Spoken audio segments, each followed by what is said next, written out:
You're like a circle that floats around me. Hi everyone, welcome back to my channel and welcome back to my very first sit down, talk to camera, non-vlog style video. If you enjoy vlogs, go and check out some of my blogs. I'll link some of them up here if you haven't seen them already. Today I'm here to talk to you all about the concept of purposeful gifting this holiday season. Now, what is purposeful gifting? I kind of coined the term myself, but it kind of makes a lot of sense. It's sort of purposeful gifting, minimal gifting, minimalist gifting.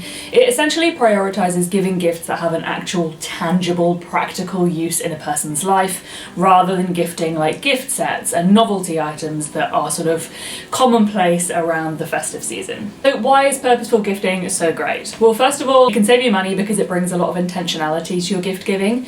It's great for the environment because there's less packaging, less goes to waste, and you can even source some of these things secondhand in many cases, and it just makes gift giving easier on you and your recipient. There's nothing more awkward than getting given like an ugly jumper at Christmas that you have to kind of pretend you like, wear a few times, and then sort of just like hang it in your house and hate it.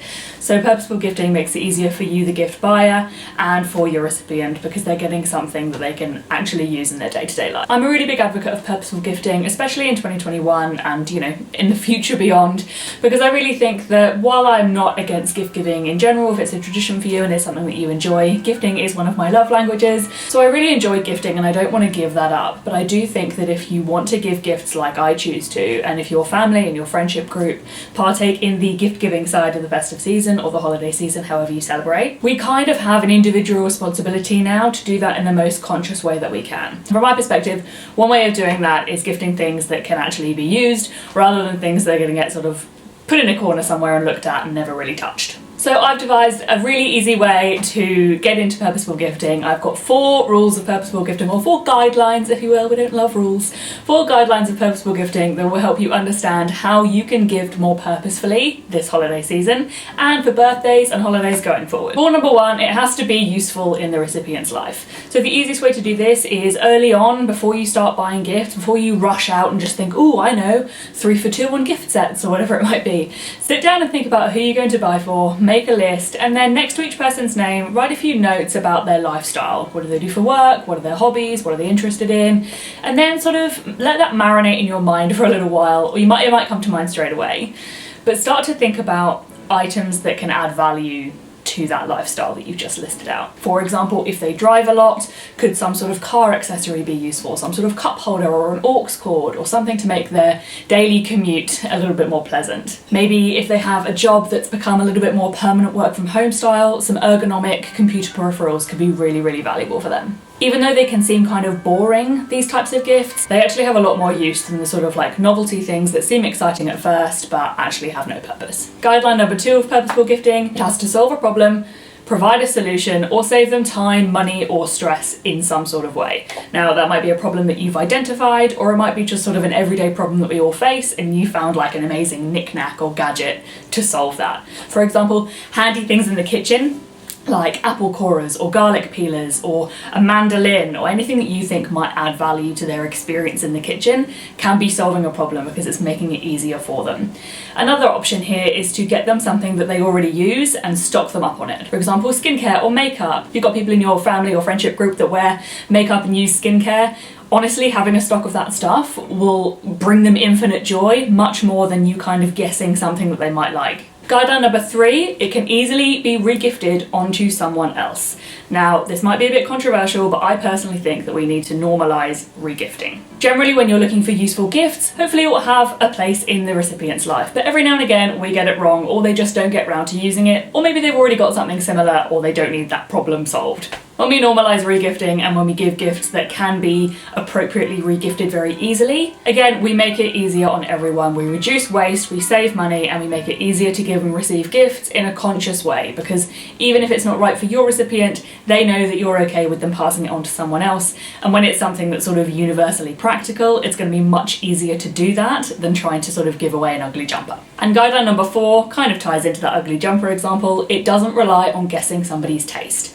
We all have different tastes, and those tastes change throughout our lives all the time. They change day to day. So guessing sort of clothing, makeup, accessories, art, can be quite difficult unless you're buying the specific item that somebody has requested from you that they would like. Plus, things like that have sort of sizing and taste requirements that make it difficult to regift as well. So now I'm going to give you some ideas and some of my top picks for some purposeful gift ideas in partnership with catch.com.au, who I'm working with on some Instagram stuff to bring you more purposeful gift ideas these holidays. So first up, a really great, particularly after lockdown, gift idea that will always get used is small games. They don't take up much space at home. They're really good to bring out at a family gathering where everyone's a bit kind of like over the how are you small talk, to use at work, to use in your friendship groups. They're super compact and you're going to keep them forever. Keep making endless memories and having endless amounts of fun. Some of my favourites include Monopoly Deal. This one is super affordable and super small and you can just carry it anywhere with you and have a game whenever you want. It gets really competitive, it gets really heated, but it's loads of fun and really easy to pick up.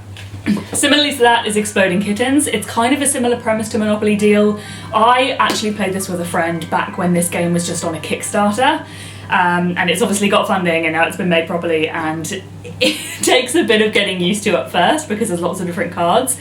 But again, it's an absolute riot when you actually get into it. Of course, What Do You Meme? This is a bit like Cards Against Humanity, but with meme pictures, perfect for millennials and Gen Zs in your family, and you can even get your grandpa captioning memes. How amazing is that? And of course, Old Faithful Cards Against Humanity. There are family versions and there are explicit versions. Make sure you're taking the right one to the right event. I mentioned before that handy kitchen appliances or kitchen knickknacks are really helpful, and I've got two really great ones to share with you. First up, this KitchenAid mini food processor. I bought this myself and I've had this for years. I love it. I make all my dips and sauces and pestos in here. I don't buy anything like that from the shops anymore. Making your own is so much better. This is great for making hummus because it's a small batch as well, so you don't need to make loads and loads at once. It's super affordable, great for people that have just moved into a new home or just moved out of home, or just friends and family that love to be in the kitchen. Now I'm probably going to lose you on this one, but this is a garlic press. It's really nothing revolutionary, but it just works so well. It's by Joseph Joseph. I picked it up on Boxing Day about 3 years ago, I think, and I'm just obsessed with it. It just works, it makes me feel bougie, saving time, saving stress. It's a winner. Another really cool gift idea is glassware, especially if you've got a friend or a family member that likes a really specific type of drink. You can get them the exact wine glasses that are recommended for that drink, or a cocktail glass for that type of cocktail. Catch has got tons of the Riedel range. They're great quality, they last ages, and they've got some really, really nice designs as well. Likewise, if you have a coffee lover in your family or friend group, coffee cups or travel mugs or anything like that are going to be infinitely usable to anybody that enjoys hot drinks on a regular basis.